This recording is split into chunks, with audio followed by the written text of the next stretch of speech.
Hello there, hope you're all well, and an increasingly warm welcome back to At the Movies with Andrew.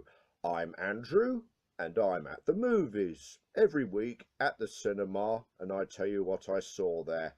And yes, it's getting increasingly sunny outside, quicker than I expected it to be. Pollen is in the air, and everybody's going outside, which means we're now approaching April 2019 and a raft of increasingly big name tentpole releases. But before we get to that, a very quick note to say that if any of you have been waiting on edge for my videos recently, I must apologise for the late arrival and delivery of them. But to cut a long story short, I had a very nice holiday recently.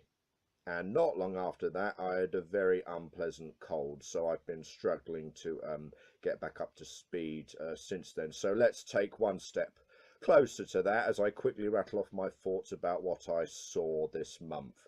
So let's get started.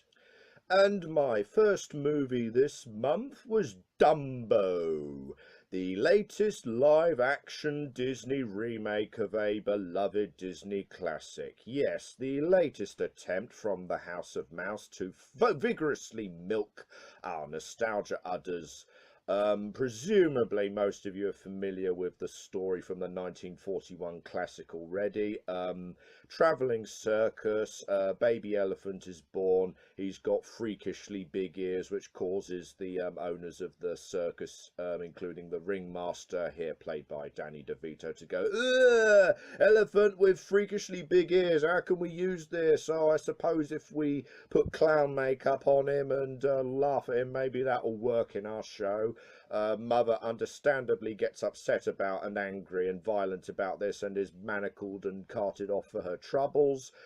Friends of Dumbo have realised that those big ears could actually be used to propel him through the air in a magnificent, unusual way. Circus sees this. Circus stops treating Dumbo badly, at which point the original movie ends. And this new remake is only halfway through its 2-hour runtime. At this point, a oily, charming entrepreneur theme park owner, played by Michael Keaton in full-on founder mode, we should have McDonald's everywhere. I mean, we should have flying elephants everywhere. Franchise the damn thing. Your elephant could be part of my dreamland theme park. But will Dumbo and his friends find true happiness being part of a big-budget theme park enterprise? Or will Dumbo find happiness in being reunited with his mother? Take a wild flippin' guess. But, so, give this movie credit, this is one of those remakes that doesn't copy the narrative structure or content beat for beat. Most notably, instead of talking animals, we can't really have that in a realistic live action setting anymore. We've got a mouse in a cage at one point. That's supposed to be Timothy, but now our focus and hopefully the heart of the drive of this movie is in the humans. And yeah, firstly, Colin Farrell plays a amputee former rodeo star at the circus, who's, I guess, is supposed to be our protagonist and supposed to share common ground with how Dumbo is treated, but it never really amounts to anything, him in action as a hero or him saving the day much. You don't really root for him that well, doesn't really have the charisma. And so, instead of Timothy finding the magic feather, we have Colin Farrell's children, and these flippin' children, particularly Nico Parker as the daughter, who I swear is an automaton, a robot who has not been programmed with the ability to emote. Throughout the whole film, she's a monotone. She's going like, "Don't worry, Dumbo, we're all family here, no matter how small." And it hurts even more when her brother is doing proper kid actor, being enthusiastic and emoting his goddamn socks off, going, "What are we going to do? We have to help Dumbo. What can we do?" "It's the feather. The feather is what does it. We have to give him the magic feathers. Yeah. This is a movie that tends to rely on its thrills as in the nostalgia, in the references to its past incarnation. That's what gets any real buzz from anybody. I mean, you've got one of the freak show side performers at the circus, who, by the way, after the first half of the movie, when everything moves to dreamland, pretty much disappear into the background and do almost nothing of importance after the first half. Have one of them, the bearded lady, singing "Baby of Mine" by a campfire, so whilst Dumbo and Mother have that moment with the trunks and the crying. You've got Dumbo being carted into the ring, and he sees a physically impossible bubble show, and he looks at it in wonder. So without him getting drunk, that's your pink elephants on parade there for a new generation. But what I was got out going into this movie, I was thinking, oh my God, are they going to reference or even have an appearance by the racist stereotype crows? And I can assure, don't worry, I'm here to assure you, they replaced it with something almost as cringeworthy. Michael Buffer as the ringmaster of the Dreamland Circus, going, "You've seen a horse fly, you've seen a dragon fly, but you've never seen an elephant fly." So, ooh, they said it, that's a bit. But more than that, Michael Buffer in real life is that famous wrestling announcer with the trademarked catchphrase, "Let's get ready to rumble." So here, they have him go, "Ladies and gentlemen, boys and girls, let's get ready for Dumbo."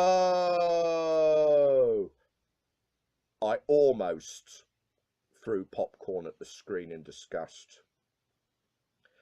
So the CGI is functional. There are moments with the set design of Dreamland and the circus where you can tell that Tim Burton has put some visual flair into it, and the CGI baby Dumbo is sufficiently cute. That's what you came here for. He's adorable and big blue-eyed, but the 1941 animated movie was made in the midst of World War II with limited time and resources, and still felt like it was a work of inspired imagination, whereas this feels like one of Tim Burton's latter-day contractual obligation movies. Like he didn't put his heart into it, because we'll let you do your next big dream project, Tim Burton, but you have to do Dumbo for us first. All right, I'll just point a camera and do it. It's visually enticing and cute, and it'll keep your kids quiet for a couple of hours, I suppose. Maybe you'll put it on a couple of times, but a couple of years from now, I guarantee you'll just put on the 1941 cartoon again, and this 2019 version will sit on a shelf and you will forget it.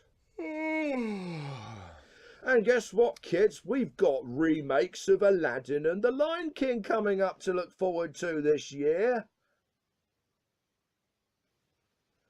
Next up is another family movie, Missing Link, the latest stop-motion animated movie from Laika Studios, the Paranorman, Coraline Box Trolls, Kubo and the Two Strings people. It's funny with that, and with Aardman, Shaun the Sheep, and Early Man, and even Wes Anderson last year with Isle of Dogs. Stop motion, it's a unique craft. It's a visually pleasing form of animation that we normally don't see often. It's amazing how we've got so much of that recently. But onto the plot.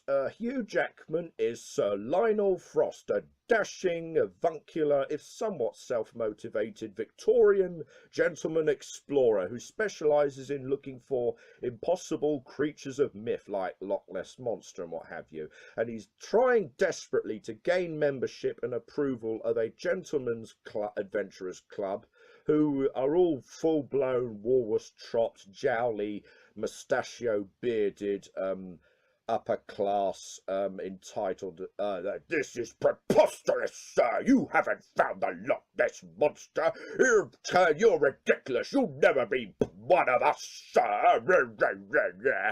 And headed in particular by Stephen Fry in full-blown General Melchett mode. So his latest quest to get into this society, he receives letters that point to the fabled Sasquatch. And he finds the Sasquatch very easily because he's actually quite intelligent and articulate and sweet and gentle and civilized and a bit clumsy with his brute strength, but he was quite willing to find Sir Frost because he's quite lonely and sad all on his own as the only member of his species in the American frontier. So he has heard of Lionel's reputation and wants him to help him find the fabled Yeti clan of the Himalayas. Their family, right? They'll take him in as one of their own. So cue adventure, cue globe-trotting, cue buddy road movie shenanigans, cue finding an old flame of Sir Lionel's, Adelaide Fortnight, played by Zoe Saldana, who spends most of this movie not being Salma Hayek, and an assassin who's been sent by Stephen Fry to stop Sir Frost's nonsense. Right off the bat, compared to something like Coraline or Cuba and the Two Strings, which was my second favourite movie of 2016, this is lighter, perhaps certainly more comedic, perhaps, than previous works that felt more dramatic. It's about outsiders, and there is a central theme of finding your place in the world and what really matters, like friendship. That gets carried off at least, but it's mostly comedic shenanigans, mostly from Zach Galifianakis as the Sasquatch, Mr. Link, or another name they find for him, which I won't spoil here. It is full-blown physical buddy comedy, Laurel and Hardy type stuff. It's him being clumsy and not understanding things like sarcasm, with Sir Lionel as the straight man going, "Why don't you just throw a whole toolbox over the wall while you're at it?" Okay. There's a lot of that throughout the movie, but it never becomes boring or tiresome, thanks to Zach Galifianakis and Hugh Jackman, who's generally being charming and rakish and Hugh Jackman-y, really. He certainly pulls it off. If I have any real nitpicks about the movie, first off, I'll say that the stop motion craft that Leica is well known for is very much still in evidence. The set design is very inventive, and there are certain scenes, like an action scene when the ship they're on tosses over in the sea. So now we have a full-blown Inception-like corridor sequence where they're on the wall has become the floor and they're running across that, and that showed that was very inventive and engaging. That being said, with physics, the climax, without spoiling it, even for a cartoon, for an animation, I thought you are stretching the laws of physics and reason to breaking point here.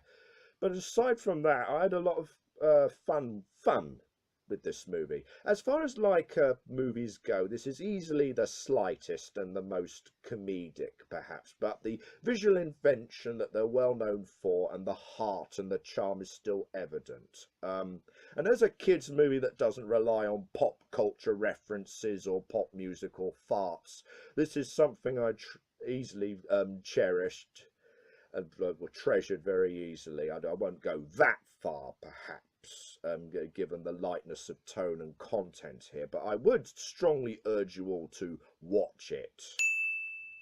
Next up, we have Hellboy, or Hellboy 2019, or Hellboy Rise of the Blood Queen, its initial working title, which I've kind of adopted it to differentiate from earlier incarnations. Yes, this is another movie based on the Dark Horse comics character. There were two previous movies made by Oscar winner Guillermo del Toro and headed up by Ron Perlman in the title role in 2004 and 2008.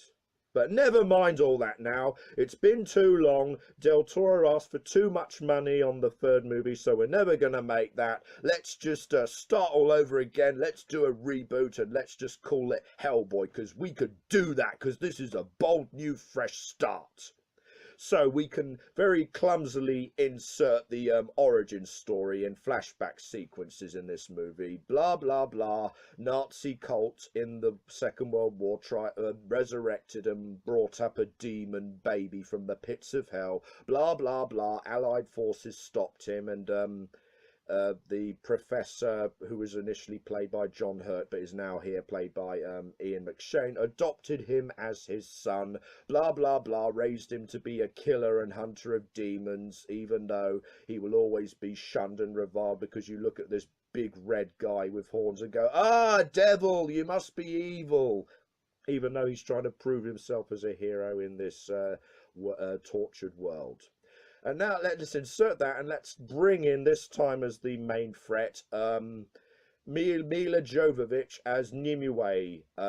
Yes, she of the strange women lying in ponds legend, who wants to come back and destroy and rebuild the world, because she's an evil sorceress, and I guess that's what evil sorceresses do.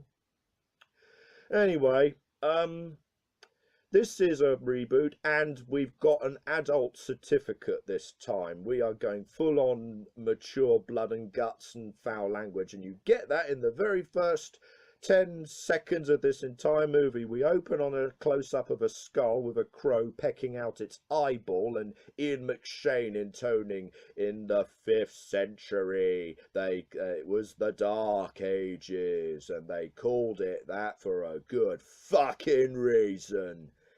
Yeah, that shows you right off the bat what the kind of movie this wants to be.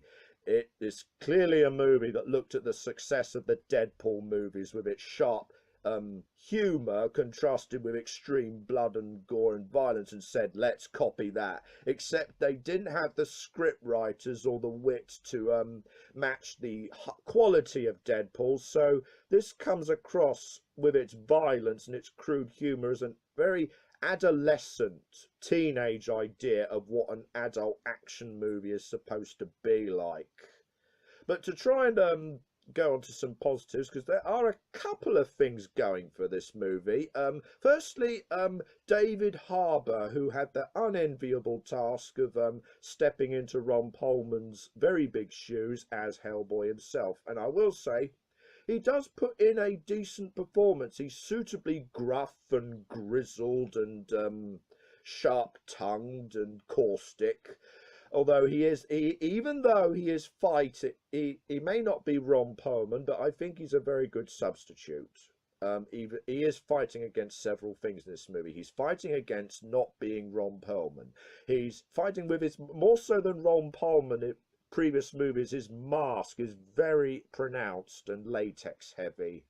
So you do get the impression he's fighting constantly to be articulate and to be heard properly. Throw his big jaw. I'm exaggerating. Get a pie. And the script. Hellboy comes across as a bratty, selfish, immature teenager. Like, he's still trying to find his place in this world, and it comes across in a very exaggerated way, which is deliberate, but it comes across as annoying, really. Like, you made me into a weapon, Dad! That's his beef throughout the whole film. And later on, when a character comes back through a special effect that came straight out of 2004 and says, Hellboy, you need to stop being a whinging little shit and save the world. You look back on Hellboy's actions and dialogue throughout the movie and you think, yeah, that's kind of all he's been. So yeah, there's that. And Mila Jovovich is just villain who wants to destroy the world. Though I will say, I hope it's still okay to say something like this. For a woman in her 40s, she looks amazing in this. the visual effects, the designers, to some degree the director, but the designers and conceptual artists behind this movie clearly put some thought into this. They may not be Guillermo del Toro with his imaginative mind, but you've got Baba Yaga, the ugly crone witch, drinking soup with the fingers of deceased children. That was quite a moment there. You've got the secondary villain, who's basically a bore who has a grudge against Hellboy, so you can actually get into his motivation. The prosthetic jaw is evident at times, but he's very much bebop with a Scouse accent. So this movie could almost be seen as Teenage Mutant Ninja Turtles meets Mortal Kombat. Except I feel that would be doing a disservice, just besmirching the good name of Mortal Kombat with this. I'd say it's more Teenage Mutant Ninja Turtles meets those underworld Kate Beckinsale movies. And that does boil, that's right down to the very sloppy pacing and editing in that kind of brings this movie down. They're not just crudely inserting storylines from past comics in there because just because it'll look cool and please the fans, even though it makes me feel this might have been better episodically as a Netflix TV series rather than trying to cram everything in like this. But also towards the climax, the third act of this movie, you have characters saying through voiceover, "You have to travel to the island in Scotland to find Merlin." And so we get them walking across a hill for 5 seconds, they find a cave and bang.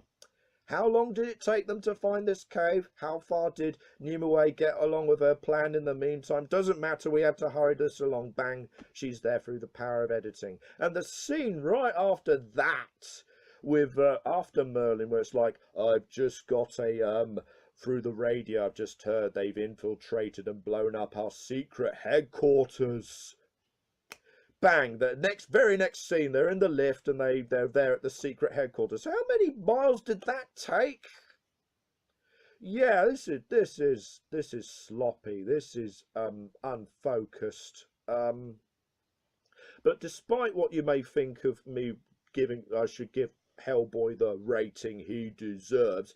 Unlike some of my peers, I wouldn't call this a truly awful movie. I just call it really, really, really dumb.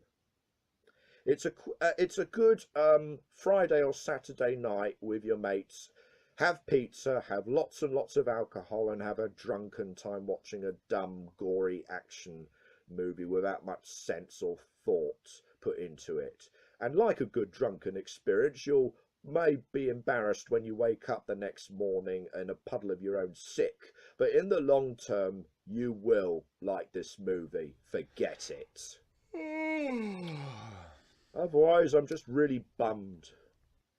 They really, really, really should have just let Guillermo del Toro make his third Hellboy movie and complete his trilogy. Right, lastly, forget about that comic book movie. I know what comic book movie you want me to talk about. It's a superhero movie that we've all been waiting for. It'll build up after such a long time. It's an epic event, not just in superhero movies but in movies this year in general. An action movie that will be an event for the ages. I am, of course, talking about Shazam. Right, assuming that you all haven't left this video in disgust by this point. Directed by David F. Sandberg, Shazam! Is the latest DC universe movie based on a comic book character that used to be called Captain Marvel, but legally he can't be anymore because Captain Marvel is a hero who has a movie coming out a month not long before this movie. How's that for fate and synchronicity? But Billy Batson is a 15-year-old orphan who spends his time running away from foster homes looking for his long-lost mother who left, or more likely abandoned him at a funfair 10 years ago. In the meantime, he's unwillingly forced into his latest foster family. One of his brothers is a keen superhero fan who gets on everybody's nerves, so it's no surprise that he finds himself being bullied at school. Billy finds himself really guilt-tripped into helping this disabled foster brother from the bullies, and not long after that, a wizard appears. Yeah, that escalated quickly, who says, "Billy Batson, for decades I have been looking for one pure of heart to transfer my powers to and be a champion for mankind. You're not pure of heart, but my powers are waning now because I've been looking for too long, and one of my rejected applicants has come back looking for revenge. He freed the 7 deadly sin monsters I've kept trapped in my lair, and I'm desperate. You saved your disabled foster brother in a moment of desperation and guilt. I guess you'll do. Touch my magic staff and say my name, Shazam, and all my powers will be given to you. Just touch this." And after some obvious hesitation, he touches it, and 15-year-old Billy suddenly becomes an adult superhero with a great big superhero costume. He can only turn to his foster brother for help here, because, as he says, you're the only one who knows anything about this Cape Crusader stuff, so there's that. There's, instead of initially using his superpowers for good, he's finding his superpowers, uploading them on YouTube, and pretending to be an adult. Like, "I would like some beer, please." Why do adults like this stuff? But eventually we get to the aforementioned rejected applicant, Dr. Savannah, played by Mark Strong, who wants to unleash the 7 deadly sins on the world and get Shazam's powers. Yeah, as you could probably tell from that description, a lot of people have been comparing this to the Tom Hanks movie Big, but with superpowers, and watching it, they know damn well this is Big with superpowers. There's a great big reference in the movie. You'll know it when you get to it, but they carry that. They own that. They and like that movie with Tom Hanks, what carries this film is Zachary Levi as the grown-up adult Shazam superhero. Not only is convincing you that he is a 15-year-old boy in a big man's body suddenly, but with a 15-year-old's mentality and selfishness. But you could sort of see the correlation between him and Asher Angel, who plays Billy. You could believe this is a grown-up version of him. But also, he's bulked up for the role. He's goofy, he's charming, and he owns that red, silly, caped superhero, old-fashioned superhero suit. So all power to him. Also, Mark Strong as Dr. Savannah, he is really just there to be nasty, be a baddie and kill people, but this movie is it's about heart, it's about family without being too cheesy. It's about Billy's journey, initially about trying to find his birth mother, but after that coming to accept his family and share his problems and his responsibilities. And Mark Strong, with his family rejected him, and so he's been bitter and looking for revenge ever since. So his story, at least, he's a simple villain, but his story was a good correlation and contrast and complemented the overall arc of this movie very well, in my opinion. There's a lot of humour, there's a lot of heart, perhaps a little too much of it in places. My major nitpick is that it's 2.5 hours long, and the middle is entirely dedicated to Goofy trying to find superpowers and use them for personal gain shenanigans. It's only when he's given a dressing down and talking to by his brother, and shortly after that Mark Strong appears going, "I have been looking for you, champion." Therefore, finally the action in this movie can finally start.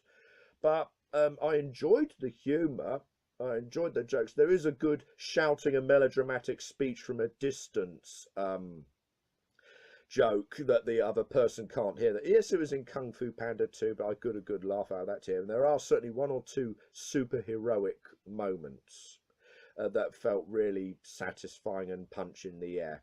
This is a light movie. This is a entertaining movie. This is a movie that, along with the earlier Aquaman, you can tell that any trace of Zack Snyder's vision for the DC universe is well and truly gone at this point. And that, in the end, can only be a good thing. I would say that this is a very, very strong watch it.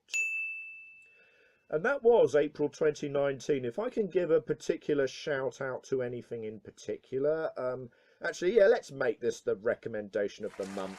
With Missing Link and Leica Studios, I am a big fan of their work, and they have had an unfortunate reputation of doing critically acclaimed stop motion animated movies that don't get much in box office returns or money. This has been happening for quite a while now, and certainly this movie suffered heavily. Partly, I think, because of marketing, because did you even know that this movie existed or even came out?